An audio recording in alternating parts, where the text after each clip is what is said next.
Okay, we are live. Hi, this is William Ramsey. Welcome to William Ramsey Investigates. On today's show, a very special guest, a returning guest. I think this is probably our 15th or 16th time we've discussed a lot of different subjects. His name is Connah. He runs truefreethinker.com, so you can check out a lot of his posts, and his books are also available there.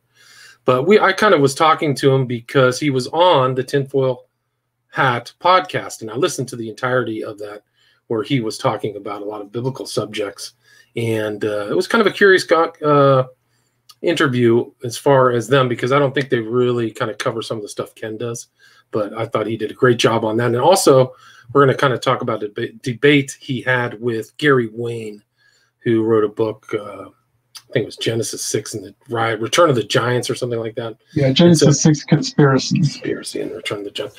So he's written that book. So they were kind of talking about stuff that Ken and I had. One of our earliest recorded interviews was back in 2018 about that same subject. And if you're on YouTube right now, you can see the cover of that book that we talked about. And it really is this dispute is, did the Nephilim survive the flood? And we talked about somebody, unfortunately, Rob Skiba has passed away, who made it kind of a central theme in his theology, was this kind of Nephilim concept that supposedly goes through the Bible, but as Ken knows and has taught me, there really aren't that many references, and it's not that prevalent, unfortunately. But some people have made stuck their flag on that belief and have influenced a lot of people. And I think Ken uses the right term, which I agree with. This is pop Christianity, or kind of pop theology, but he can talk more about that. So Ken, Ammi, are you there? Yes, sir. Thanks for having me back. Pleasure as always. Yeah, likewise. Always a pleasure. Now interestingly, let me just point this out. I just emailed Gary Wayne today to see if he wanted to do another discussion on angelology, because the book you're showing right there, it's just about the angel view of Genesis 6, and he and I agree on that. So we weren't discussing that, except that he uses the phrase seraphim angels, which is just a category error. There's no such thing.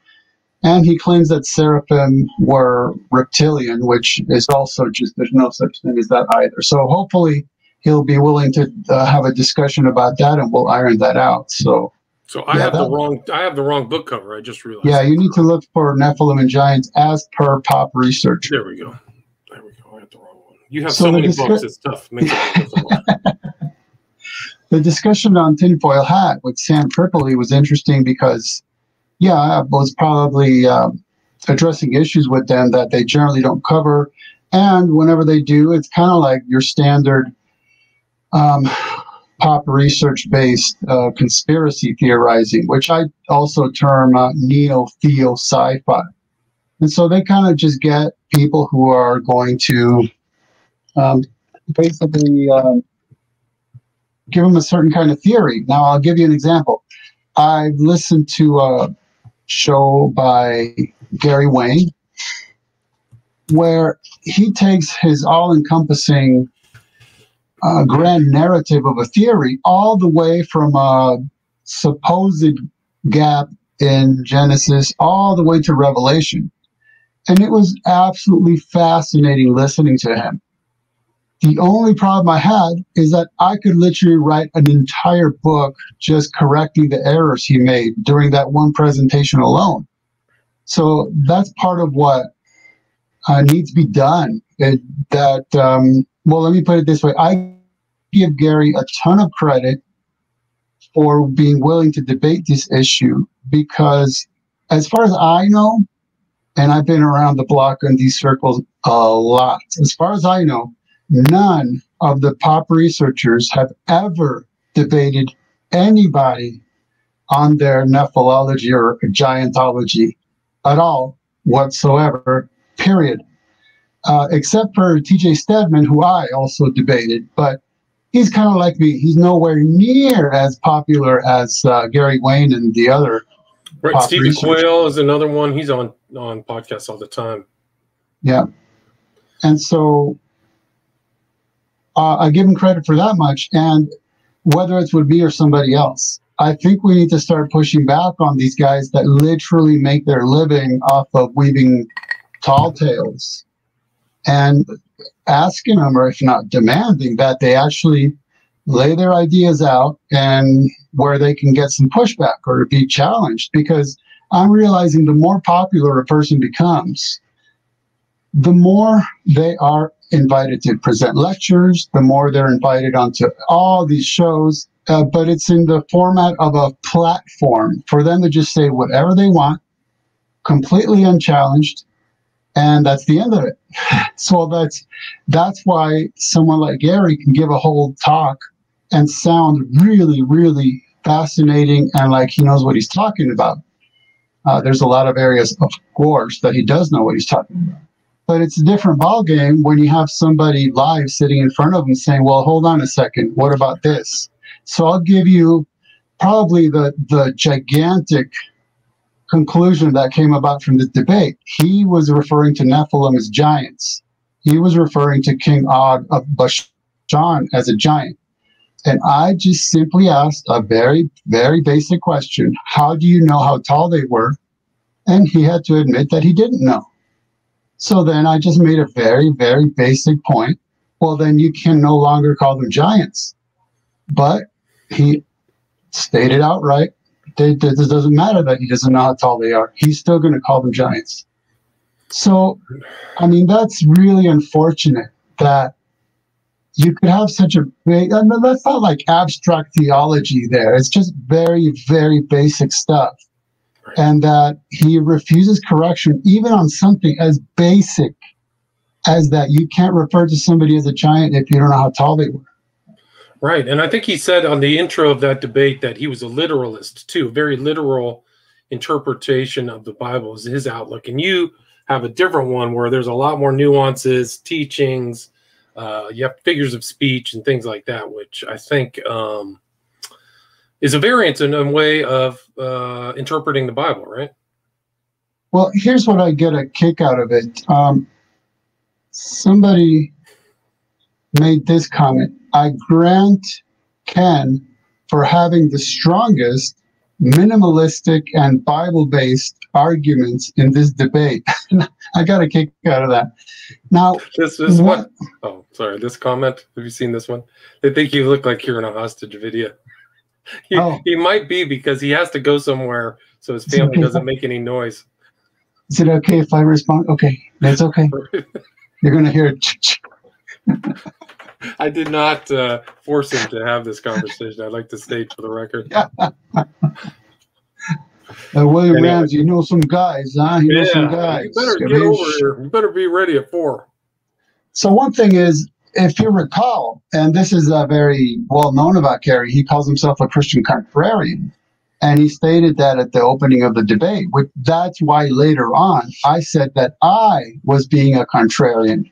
And he said, well, I'm a contrarian too. But if you notice, I'm the one who was actually comporting himself as a contrarian. Because I was the one really, really digging and pushing and asking. And it seemed like he was really just taken aback.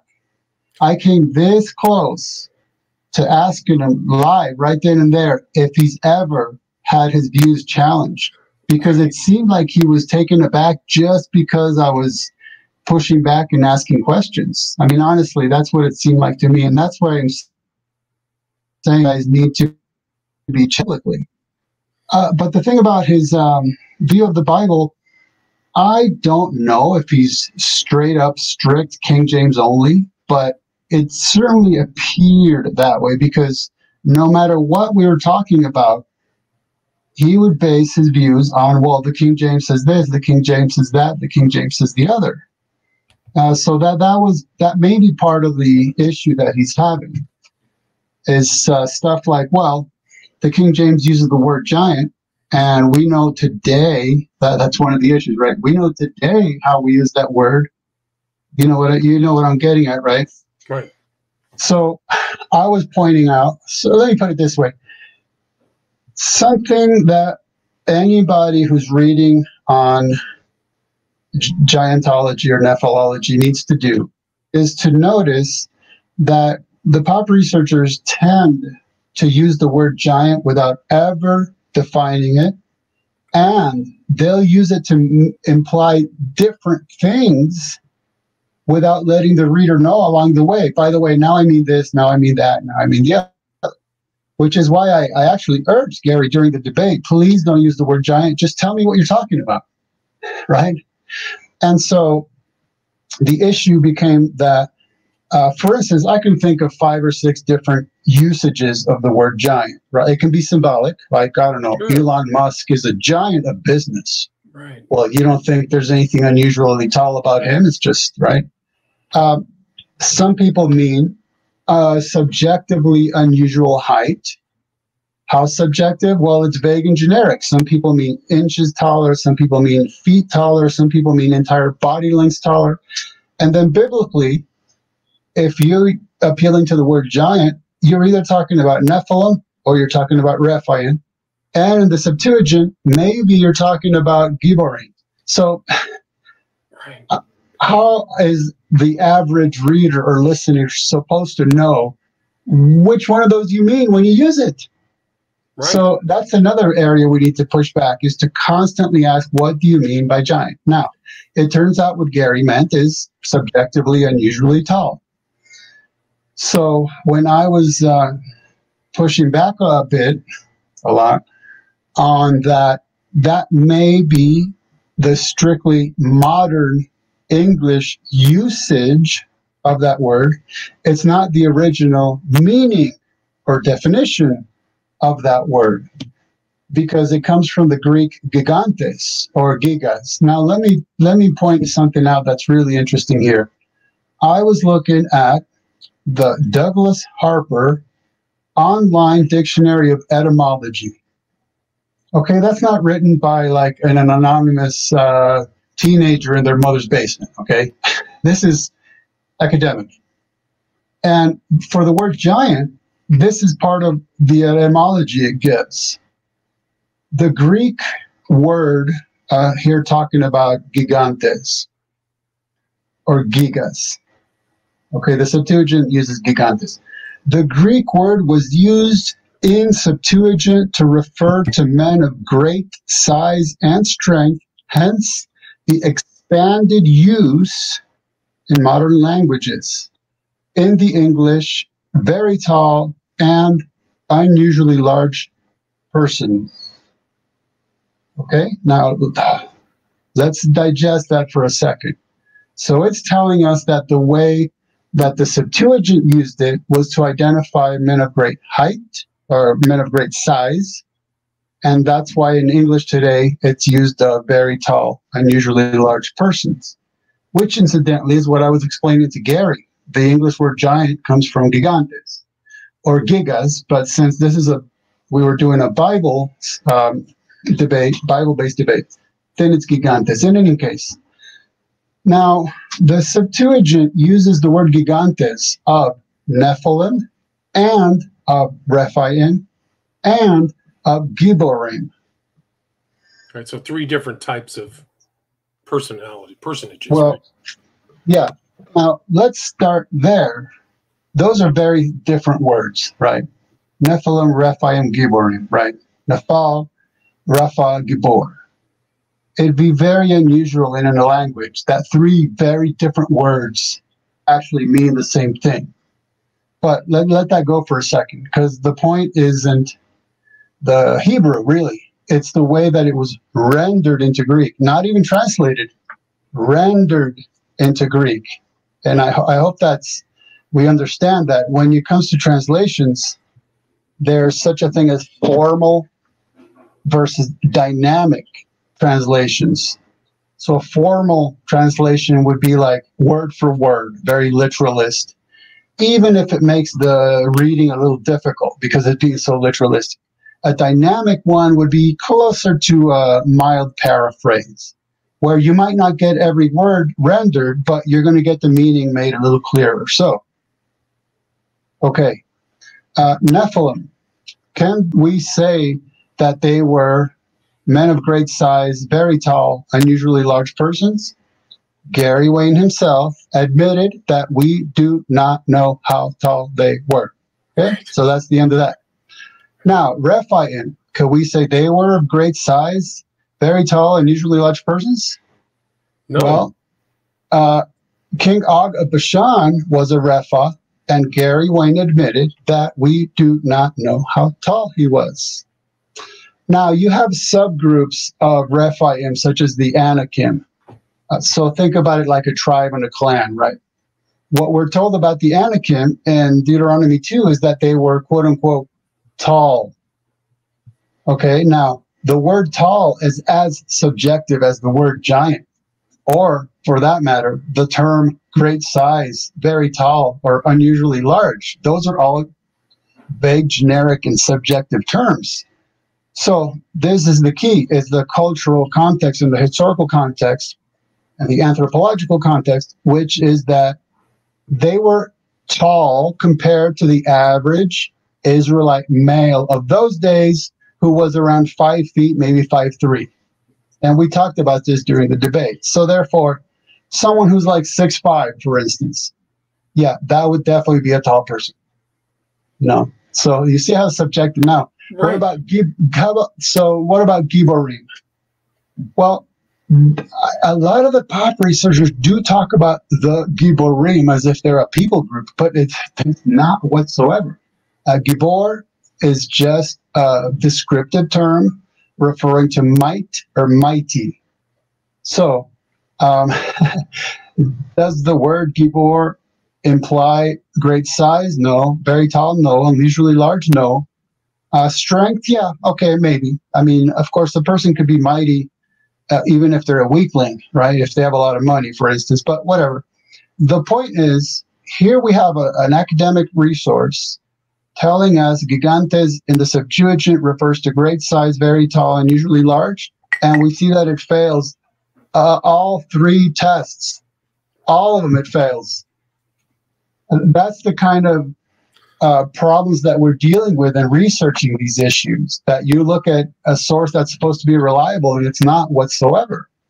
Right. And so what they're transposing is the word giant onto the Nephilim, Gibborim, Rephaim. So those are work together when they're not, they're completely separated. That's the problem. Right. And that was for me, one of the takeaway points from the debate is when Gary reached back into his bookshelves, pulled out a modern day grammatical English dictionary that's going to define a word isolated from context. He read the definition and he had one of these like aha moments, like I showed you. And God bless him, with all due respect, I was pretty stunned that I had to explain to him, you do not use a modern day grammatical English dictionary to define what a Hebrew word meant when it was used 3.5 millennia ago. Again, this isn't abstract theology. This is just basic level common sense. And anyhow, that's why these discussions need to happen. So people can ask questions ranging from very basic to complicated. I mean, this is the level of stuff that we need to get into with people who literally make their living off of this stuff. And mostly they're able to do that because they're not challenged. And incidentally, I can tell you of 3 of these pop researchers who not only don't want to discuss it, they don't even want to discuss discussing it, because I'm interacting with them back and forth. And the minute I brought up, hey, how about we have a discussion on this? No more replies, done, over with. It's tragic, you know? Right. So that's to Wayne's credit, but wasn't he on Tinfoil Hat before you, like within the last month, if I remember? So yeah, so this is very timely. I think that all fits together. He's on, you're on. Yeah. You actually are talking on your points of the Nephilim. I didn't listen to his interview. I should have now in retrospect. But your debate then fits 1, 2, 3. It fits together to have all those together. But see, he wasn't on there to be challenged. He was on there just to have his spiel. Just like me. When I was on Tinfoil Hat, I wasn't there to be challenged. I always asked questions, but it was more like so they could see what I thought about something. Right. Well, there's definitely huge distinctions between a guest and a debate. Like if you invite somebody on, it's like inviting somebody to your house. Be nice. Incidentally, yeah, that was my experience with the atheist David C. Smalley. we were having an interview. He was interviewing me, but very quickly I figured out, wait a minute, he's not just interviewing me, he's actually arguing against me. And that, in my mind, that now it's a whole different ballgame. Right. So he didn't And tell that- you that. It was an interview, but then it was, yeah. Yeah, and then I started pushing back, and boy, he did not. He became like increasingly emotive, increasingly incoherent, and ended up running away straight up. I have a list. You know, I've been doing interviews for like 11 years now, being mostly interviewed, not interviewing people. I've got some good stories. I walked away from an interview last month. The guy started, I was actually the guest. I was actually the interview, and he was the guest. He talked most of the time. I was like, is this the relationship? And then I had an interesting one with Truth Frequency Radio. It was Gio and his girlfriend, and I was talking about Prophet of Evil back in 2010. And they ambushed me with E.A. Quetting of Become a Living God. Do you know who that is? No. Okay, well, it's good that you don't. He's a Satanist. He was also an ONA member, but his information, somebody took that, was on his message board, E.A. Quetting's, just this year, and I wrote about it in Global Death Cult. And he murdered two women in England. Yeah, so real bad, but it was interesting. I mean, that's how many interviews I've done, but they ambushed me with somebody, which it's really something else. And I think that interview, I've tried to get a copy of that interview. I can't find it. So if anybody out there can find Truth Frequency with William Ramsey and E.A. Quetting, I'll give you free books if you can dig that one up from 2010. Well, because it's actually a very important historical moment, because Quetting, it's not his real name. I think his name's like David Lawrence, but he got kicked off of YouTube, and he's getting kicked off of social media because of what his influence was. Wow. Anyway, sorry, that's kind of a digression, but I think that it is interesting in the kind of new media how a lot of people don't do debates. There's a very passive thing of an interview, a guest, and right. I just did one with Roberta Glass, kind of analyzing Amanda Knox being interviewed by Rogan, and wow, you can listen to that too on my show, but that was a really fascinating one. He was very passive. Anyway, yeah, you want to take some questions? Are you ready for questions? Okay, so I'm going to pick one I saw that was interesting. Yeah, please do. Go ahead. From Bear Tuchus. Okay. It says, what about giant elks, giant sloths, giant reptiles, and half-meter-long dragonflies? Isn't that proof that the world used to be weird in a way some time ago? Now, let me point out something I had to point out during the debate, which is just because I'm pushing back doesn't mean I don't believe anybody who's taller than average has ever existed. I mean, who would even conceive of denying such a thing, right? But the point was that if Gary Wayne is going to make his living off of claiming that it's theologically accurate to refer to the Nephilim and Og as giants, and all I did is ask him how you know, and he says, I don't know, but I'm going to keep doing it. That's a whole different level ballgame. And so my point was, I also can't say how tall they were, because I also don't know. Nobody does. So what if they were like, whatever, let's say he was average. He was saying maybe 13 feet for Og. My opinion would be good for Og. Good for him. I hope he enjoyed it. I mean, I don't have no problem with that whatsoever. I don't believe it because we don't know it. But my point isn't just to deny it. My point was that if we're going to say something, let's make sure we can back it up. And what we saw more so than not is that Gary was just unable to. And it's not just me saying that. You can watch the debate. So then what about, well, it is true, of course, that we find various very large animals in what we would call pre-flood. So, for example, there's some very, very, very large dinosaurs. But the average dinosaur size was that of a sheep. There was just a few that were very, very large. And so I do think that due to barometric pressure, which means increased oxygen, that some animals were supposed to be able to grow a lot larger. So does that mean that everyone from Adam down to Noah was on average a lot larger than we are? Maybe, maybe not, but we just don't know. We can say it's a possibility, but we can't say it was the case. See, that's where I'm at, is sure, I don't mind speculating as long as we admit that's all we're doing from whatever level that we're, yeah. Sorry, there's a better one. This is, Yeah. it's what, conspiracy or coincidence? Is that the name of the host? Jack? It's, yeah, Jack, conspiracy or Jack, J-A-C is the way he spells it for his show.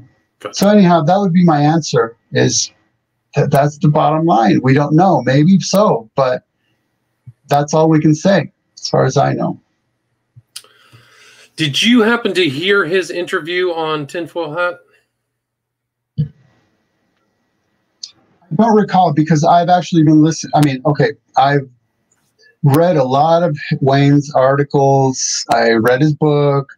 I've listened to a lot of his videos. And recently, of course, just to prepare for the debate, I listened to quite a few more. So which, I don't know. I just grabbed the ones that seem most relevant and listened to them. So I don't quite recall if I listened to that particular. It was you. I think it was fairly new within the last couple of months. So, because I didn't. I need to go back and listen to that. But, I mean... But see, now you can listen to it with new ears, and you'll be able to pick up a lot more of, wait a minute, he's just asserting that. Wait a minute, he already claimed he didn't know, but he's playing it off as if he does anyway. Now you'll be able to be a lot more conscious of what's going on when he speaks, which is that he sounds great, and he does.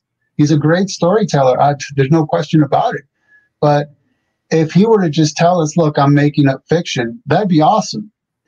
But unfortunately, he claims to be doing serious Bible-based theology. And so that's when people like me need to push back and say, well, okay, let's talk about this if anyone's willing to. Right. So they've gotten away with it for a lot. And like you said, I mean, we can go back to the cover of your book. There's a lot of people, you know, found these foundational things of the Nephilim surviving the flood with no evidence, right? Right. It's a narrative. It's basically, and you remember we've discussed this before, that in that book of mine, Nephilim and Giants, as per pop researchers, I actually give a chronology of who can be pinpointed as having really started this narrative, and then who picked up on it and popularized it, and then the next, and then it's just all these guys are basically just doing a copy and paste job from what was first really popularized back in the 90s. Everyone that follows is just kind of parroting the same narrative. And now, if you want to be like me, you're going to do what I'm doing, and you're going to be unknown and rejected and ignored. But if you want to be the guy that gets invited to lecture at Nephilim conferences and invited to every conceivable show, then you're going to just go with the narrative, because that's what sells. Right, and I think that's a very important concept, is the kind of financial benefit, what's selling, right? So instead of kind of having an integrity towards the text of the Bible, which is really paramount, very important. I would say that these pop researchers are a little disingenuous, in my opinion, towards their exegesis, biblical exegesis, and for financial reasons and popularity reasons, tickling people's ears. So the line I would draw is when I say stuff like, if you want to get popular, you're going to have to just accept the pop narrative, is not that my claim is that I know their motivations and I know they're just in it for the fame and money. I don't know any of that, because I don't know their thoughts. I don't know their motivations. I can only speak to what they're doing and saying. So I don't doubt that most, if not all of them, are genuinely interested in accurately representing God's word. It's just that, especially when it comes to this issue, one can make just one or two very basic level errors at their premise, and that just is like a row of dominoes. Next thing you know, you begin with a faulty premise, and so your next point is fallacious, and so the next one and the next one, to the time you reach the conclusion, and it's like, no, that actually does not work whatsoever. And I'm finding that's very common. So, for example, Three key features of the pop Nephilology narrative is that they were post-flood Nephilim, that Anakin were related to them, and that Nephilim were very, very, very tall. Those are three, okay? You will only get that out of one single verse in the whole entire Bible. And it's a verse that merely records an evil report stated by unfaithful, disloyal, contradictory, embellishing spies who make 5 assertions about which the whole entire Bible knows nothing, and who contradict Moses, Caleb, Joshua, God, and the rest of the Bible. So you're either going to go with some of the most unreliable guys in the entire Bible, whom God rebukes, by the way, or you're going to say, wow, those 3 key features of pop Nephilology, they actually don't work. We must reject them. Right. Yeah, it's really an incredible thing, because it's almost like its own genre is like pop theology, or it's almost like something like it would be in vampire lit or something. Like there's a whole new genre of teen romance vampire lit. It's like pop theology lit. Oh, there's a whole genre of Nephilim romance. For real? Oh, yeah. Just go to any site that sells books, look up Nephilim romance. You're going to be Really? like, there's dozens and dozens and dozens and dozens. I had no idea. Yeah. Wow, that's amazing. Incidentally, that's an interesting point to bring up. Many of the pop researchers have also written Nephilim fiction. So really? That's fascinating. Yes. Oh, I didn't know that. Yes, Steve Quayle, L.A. Marzulli, Rob Skiba, those are the ones that just off the top of my head. And now I find that was obviously a very easy transition for them, because when they claim to be doing real life biblical theology, they're actually just doing sci-fi already. So to just write straight up fiction, they're right in the wheelhouse already. Right. It's fascinating how that happened. And you and I have done another show, I think, The Rise of Theo-Sci-Fi. A lot of interesting ones. I just posted another one we did in the past with your buddy about the rise of gender fluidity, or what is it? Transgenderism. We just did one, so I uploaded that. And you kind of caught, it sure looks like, in my opinion, you kind of caught Steve Quayle pretty much cutting and pasting from one book to another a little bit, right? He doesn't want to answer you? Yeah, that was very unfortunate. As I was researching for this book, Nephilim Giants is for Pop Researchers, and maybe you could read the subtitle. It's covered up right now. And it's really long, and I haven't memorized it. There's a lot of names there. And you go through those in detail, Yeah, the subtitle is A Comprehensive Consideration of the Claims of I.D.E. Thomas, Chuck Missler, Dante Fortson, Derek Gilbert, Brian Godawa, Patrick Heron, Thomas Horn, Ken Johnson, L.A. Marzulli, Josh Peck, C.K. Quarterman, Steve Quayle, Rob Skiba, Gary Wayne, Jim Wilhelmsen, et al., by the way, because I covered a lot more, but they're just slightly less well known. And so what was the well, I think we were just kind of talking about how big this kind of field is, and maybe it's popular. I think I don't know what the book sales are really like. It was something very specific that you mentioned just before. I mentioned Quayle and about him cutting. The plagiarism. So as I was researching this book, I thought I discerned that I was reading the same thing in a book by Steve Quayle as I had read in a different book. And so I started really putting the two together and looking at them. And I was thinking, okay, yeah, it looks like Quayle just copied and pasted a bunch of this other guy's book without any attestations. So he's passing it off as his own.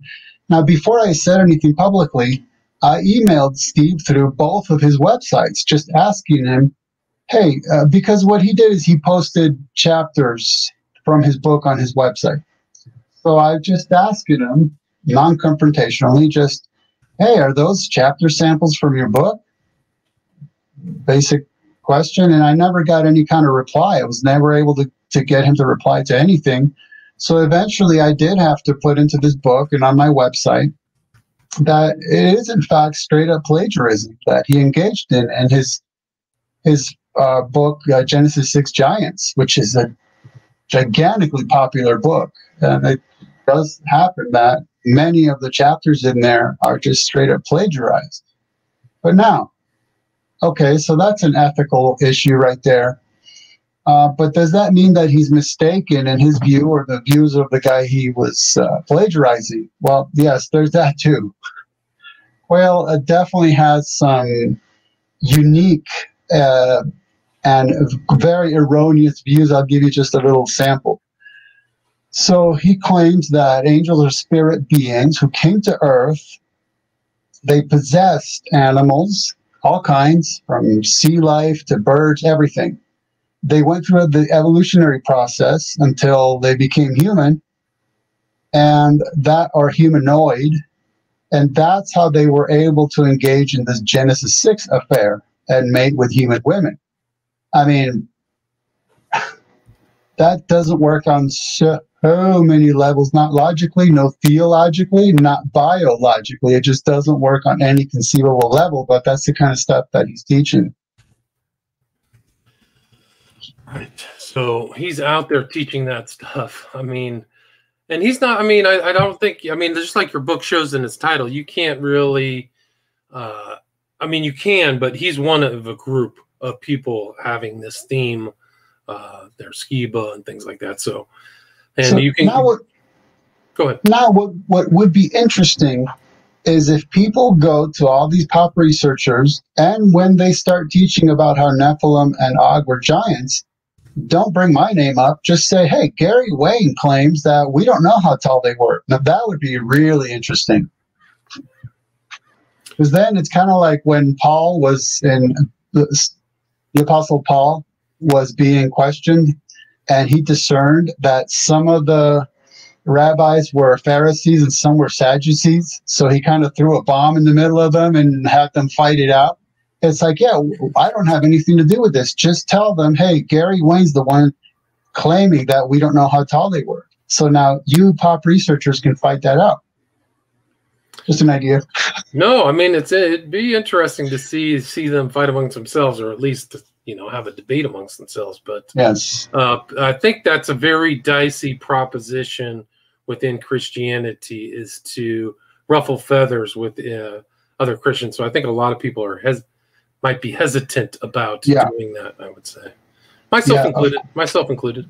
And there's kind of like this team kind of spirit within Christianity, is like, you don't want to insult him because he's part of the brotherhood, and you know, we're not as hair splitters about theology, which we should be. I mean, about proper doctrines, I think. Well, yeah, of course. Especially for a seasoned Christian, it's vitally important.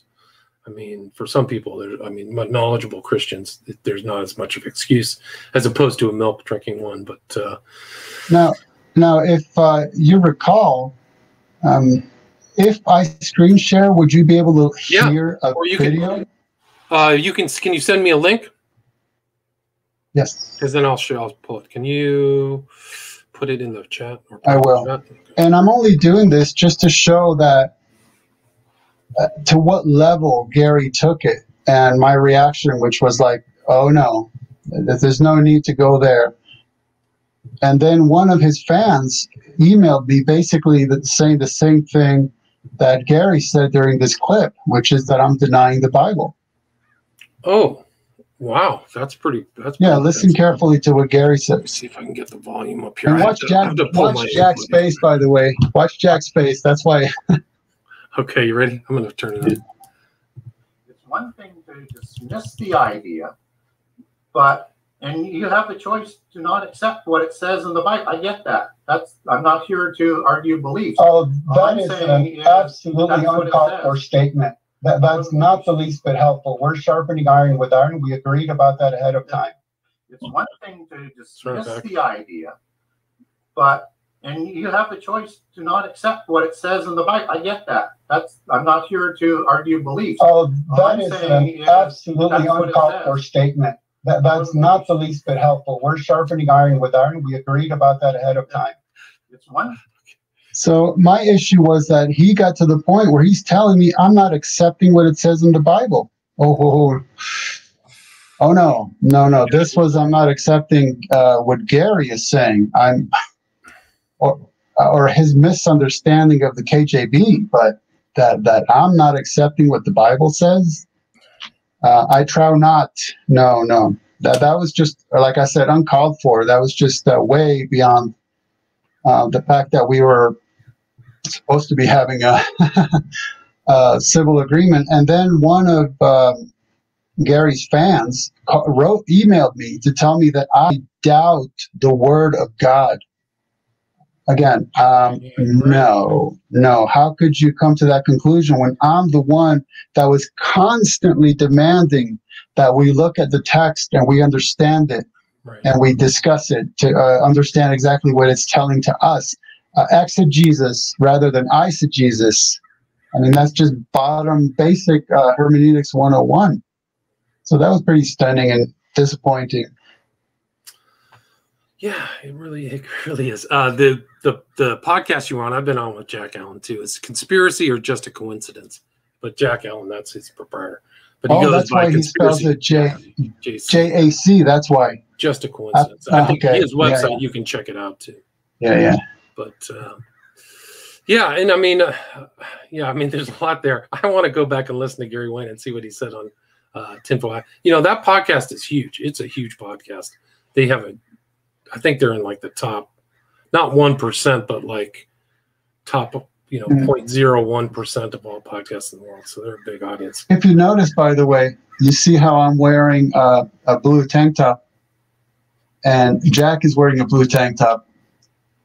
That's because Jack has this thing about tank tops. I don't know what it is, but I knew that coming in. And so I'm like, okay, I'm going to wear the tank top just to match Jack. And now I would wonder, it'd be interesting to write to Gary and say, why didn't you post this debate on your YouTube channel? It's you debating, right? Why not share it? And I'm not alleging anything. I'm not inferring anything. that's just a question. No, that is an interesting question, because most people go into a debate thinking they're going to win, right? Or if they wouldn't they wouldn't debate. They would think that they're going to win. So why is he not putting it on there? Is probably a good question. But I do think, I think that either his producer or something, a tinfoil hat, is farming guests from my show, because they had occult rejects. Then they had you, and then they had Derek Brose, who I talked to about Epstein before the Epstein story broke. I kind of tracked him down and harassed him into coming onto my show, but he was on just after you, I think. So I don't care. I think it's great. Good for them. Cult rejects are really interesting. They're doing a lot of great research. Well, I need to give you a little cut of the loot, huh? Yeah, something. Send Guido to break some pinkies over there, Come on. They've had, they've had me on twice, and so I can't complain. So, I mean, when I was on, I think it's fair. I mean, it doesn't. Yeah, it's all good. It's all good. They were really polite to me. Yeah, Derek Brose is a good guy. Still doing great research, different sensibility, but he was doing some of the early stuff on Epstein. He did a video out in front of Epstein's Palm Beach house. Like, what's going on here? Who's this person? Really before the story broke. And I posted some stuff. If you guys want to check out my Patreon page, I posted, there was just Mike Cernovich was on with Tim Pool, and there's some interesting research about him too. I got a lot of my secret inside stuff is on my Patreon page if people want to check that out. That's where I noticed. What's that? I noticed in a lot of your interviews, you end up telling the person you're interviewing, I'll tell you about that off the air. I got a lot to tell you about off the air. I was going to mention my Tom Horn story. Oh, okay. I'll stand by afterwards. There. Maybe I'll go post it on Patreon. What's that? Yeah, I'll stand by when we're done recording. Dude, I'll tell you. I've hesitated telling you before, but I will tell you. I will tell you off. Anyway, I kind of took it off Well, I would just say this. Okay, so it's easy for me to sit here after the fact and have my say about Gary. I'll just say this much. He is obviously well researched. There's just no question about that. He knows not only the biblical material, but the apocryphal material, the pseudepigraphical material, and the mythical material from various cultures around the planet. He's very well knowledgeable about all of that stuff. There's no question about it. And if he could just clean up a few of the fundamental errors, he'd be a force to be reckoned with, truly would be. So the problem that I'm seeing right now is, remember we talked about a keyword-based theology? What based theology? Keyword-based theology. Right, a keyword, right. So I mentioned that during the debate, that's one of Gary's errors. He'll go to, let's say, the way I would do it is blueletterbible.org. You look up a keyword, you see every verse in the Bible in which it appears, and then you just string them together into a narrative, regardless of the context from whence they came. And that's just illegitimate. And so my issue is partly that he'll come up with these narratives just based on chasing a word around, like the people who chase the English word giant around the Hebrew Bible. That also doesn't work.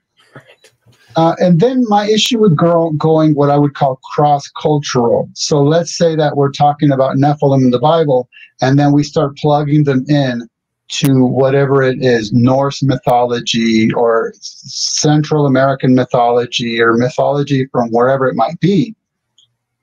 I don't doubt that we could possibly do that, but my concern is when you go cross-cultural like that, there's a tendency to water everything down so that it makes it easier to connect things.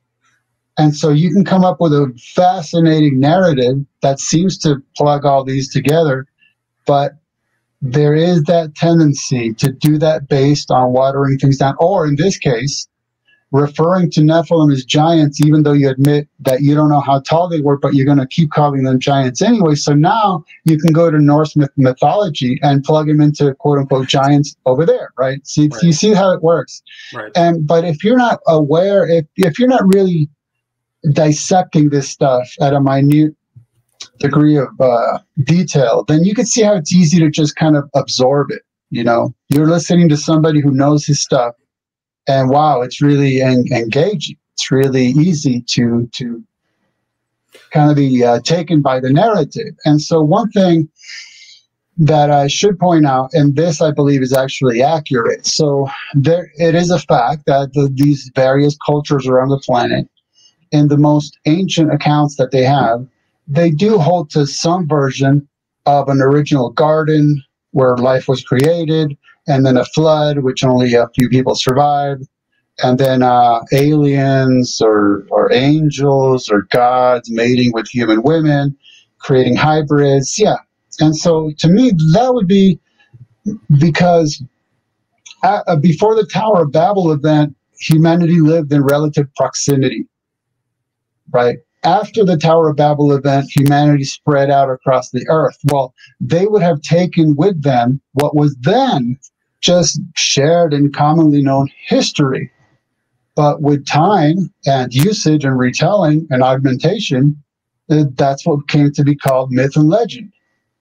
So that's why you have these basic elements that are all shared, even though each culture ended up just doing whatever they wanted with them in terms of making it their own. Right, and I think there's like 28 different flood narratives from all over the world of a great flood. I believe there's, from what I recall, there's around 300. 300, okay. Well, you might have a better source than me. I'd like to check that out. Yeah, I mean, I think also one of the thing about the pop kind of theology is it kind of takes away from the New Testament narrative, kind of the central element of Christ. So it's almost like you're putting in this kind of mythologized sci-fi theology that is a distraction from the centrality, I think, of really the Bible. I mean, from a Christian perspective, the Bible, which is the birth, divinity, and death of Christ, and the teachings that he left and then that Paul talked about in Peter. So I think that there's a ear tickle that is it's unhealthy. I think it's unsubstantive too. I think so. I think that in my regard, that's kind of was my kind of skeezy kind of hesitation from really ever getting into that kind of non-biblical mythologizing. Right. I'm not a fan of it. Yeah. Now, someone is making an interesting point. Do you mind if I do please go. Please. Do a miniature Bible study? Do it. So Sarah Connah is saying, I know they use that scripture a lot. They were on the earth before and after the flood. Okay. Now, here's what's interesting. You will hear people refer to it exactly that way. But you know what? There is no scripture that says that Nephilim were here before and after the flood. That's the way it's put when you're trying to sell a narrative. What it states, and here in Genesis 6:4, is there were Nephilim on the earth in those days and also after that, when the sons of God came into the daughters of men and bare children to them. It says nothing about the flood in that verse. That's just being inserted by the pop researchers. And in fact, that's verse 4. The flood isn't mentioned for the very first time until a full 13 verses later, verse 17. But then, okay, what does it mean? They were in the earth in those days and also after that. See, when your mindset is to go with this narrative, then after that has to be after the flood. But let's see what the text itself is telling us to understand, because the text tells us exactly what it's referring. So they were in the earth in those days and also after that, when the sons of God came into the daughters of men and they bare children to them. So those days were when the sons of God did that, right? So the question is, well, when was that? Well, verse 1 told us, when men began to multiply on the face of the earth and daughters were born unto them, that the sons of God saw the daughters of men, that they were fair, and took them wives from all which they chose. So then the question becomes, well, when was that? Well, I have no idea. I mean, it might have been as early as when Adam and Eve's children started having children. But the point is, that's those days when they initially did that. And so when is after that? That's after they first did that. That's it. It means they did it and they kept doing it. But that was all pre-flood. We have 5 statements in the Bible that affirm that only Noah, his family, and some animals survived the flood. So that's it. They did it initially and they kept doing it, but the flood brought it all to a complete and final end. And if you say, well, okay, they didn't survive, but they made it through genetically or they returned. Well, guess what? Those are also things that are unbiblical. And on top of it, if you are of the mindset of claiming that the flood was about God ridding himself or the world of Nephilim, and then you also claim post-flood Nephilim, you're implying that God failed. What, he couldn't get the job done? Really? Like they found a loophole he missed? I trow not. Right. I mean, that's really the problem. It's pretty clear. I mean, I don't think there's a lot of,